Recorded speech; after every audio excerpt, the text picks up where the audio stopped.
क्या आप जानते हैं बहुत से किसान, बहुत से क्या सारे किसान अपने पूरे जी जान से एक अच्छी फसल उगाते हैं, फसल की देख रेख करते हैं, पानी लगाते हैं और भी जो करना होता है अपनी फसल के लिए करते हैं। लेकिन गांव के छोटे छोटे किसानों को उनकी फसल कटने के बाद उसकी सही कीमत नहीं मिलती है। मतलब कि जो किसान फसल उगाते हैं उसका सही पैसा बिकने के बाद नहीं मिलता है। देखो, आप ऐसा समझो कि एक किसान फसल उगाता है और उस फसल का जो बीज निकलता है, फिर जो फसल होती है उसका सही भाव, सही पैसा किसान को बाजार में नहीं मिलता है। तो एक किसान बहुत दुखी हो जाता है और उनका यही दुख अब आप सॉल्व करोगे, उनकी यही प्रॉब्लम अब आप सॉल्व करोगे और आप इसी के साथ पैसे भी कमाओगे। तो इस वीडियो को देखने के बाद कल से ही अपनी कमाई शुरू कर सकते हो। इस बिजनेस को आप कैसे करेंगे, क्या तरीका रहेगा, सब कुछ जानते हैं आज के इस कमाल की वीडियो में। देखो, सबसे पहले आपको अपने लोकल एरिया के सभी किसानों से बारी बारी से मिलना है। फिर उन किसानों की सारी दिक्कतें और सारी परेशानियों को बारी बारी से समझना और लिखना है, कहीं पर राइट डाउन करना है कि उनकी फसल गांव में किस भाव से बिकती है, फिर शहर में किस भाव से बिकती है, उनको बेचने में,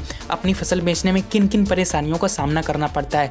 ऐसी सारी प्रॉब्लम आपको सारे किसानों की एकत्रित करनी है, मतलब सारी प्रॉब्लम को इकट्ठा करना है। फिर उसके बाद आपको फसलों के सही दाम पता करने हैं हर फसल के, कि कहीं किसान उगाता है पहले फसल, फिर वो फसल जैसे कि गेहूं उगाया, फिर वो गेहूं किसान ने गाँव में 20 रुपए किलो बेच दिया, लेकिन उसका सही प्राइस 25 रुपए किलो हो। तो दोस्तों, ऐसे आपको जानना है कि आखिरकार फसल का सही दाम क्या है। देखो दोस्तों, मैं इसको आपको और अच्छे से डिटेल में समझाता हूँ। जैसे मान लो एक गांव है, उस गांव में 80% लोग सिर्फ खेती किसानी करते हैं और ये गांव एक ऐसी जगह में है जहाँ कोई बड़ी मार्केट नहीं है जो इन किसानों की फसल एक अच्छे भाव में खरीद सके, और अगर मार्केट है भी तो 40 से 50 किलोमीटर या फिर इससे भी ज्यादा दूर है। तो इन किसानों को अपनी फसल मजबूरी में अपने आसपास के गाँव में कम दाम में या फिर कम रेट में बेचनी पड़ती है। जैसे मान लीजिए गेहूं की कटाई हुई और इस गेहूं का प्राइस 30 रुपए प्रति किलोग्राम है और इन किसानों को अपना गेहूं अपने आसपास में 20 या 22, बहुत ज्यादा 25 रुपए किलोग्राम से बेचना पड़ रहा है। तो आप इन किसानों की फसल थोक में खरीद करके शहरों में या फिर बड़ी बाजारों में बेच सकते हैं और इसी बीच आप अपना मुनाफा कमा सकते हैं। देखो, एक बहुत बड़ा फैक्टर यहाँ पर भी आ जाता है कि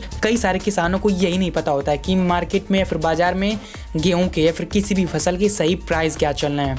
जैसे मान लो एक किसान ने अपना गेहूं 20 रुपए किलो प्रति ग्राम बेचा, तो उनको लगता है कि हमारे गेहूं का प्राइस सबसे हाई है, मतलब कि उनको ये लगता है कि हमारे गेहूं का प्राइस बहुत अच्छा मिला है, बहुत अच्छे दाम में बिके हैं हमारे गेहूं। लेकिन एक्चुअल में 1 किलो गेहूं 20 रुपए के नहीं बल्कि 30 रुपए के होने चाहिए, मगर कई सारे किसानों को पता ही नहीं होता है। तो दोस्तों, ऐसे में आप किसानों को फसलों के सही भाव या सही रेट बता सकते हैं और बीच में उनकी मदद कर सकते हैं और यहाँ पर आप बहुत बड़ा पैसा कमा सकते हैं। तो होप करता हूँ दोस्तों आपको ये बिजनेस आइडिया पसंद आया होगा। अगर वीडियो पसंद आया है तो प्लीज़ वीडियो को लाइक ज़रूर कर देना। मिलते हैं किसी और वीडियो में, तब तक के लिए जय हिंद।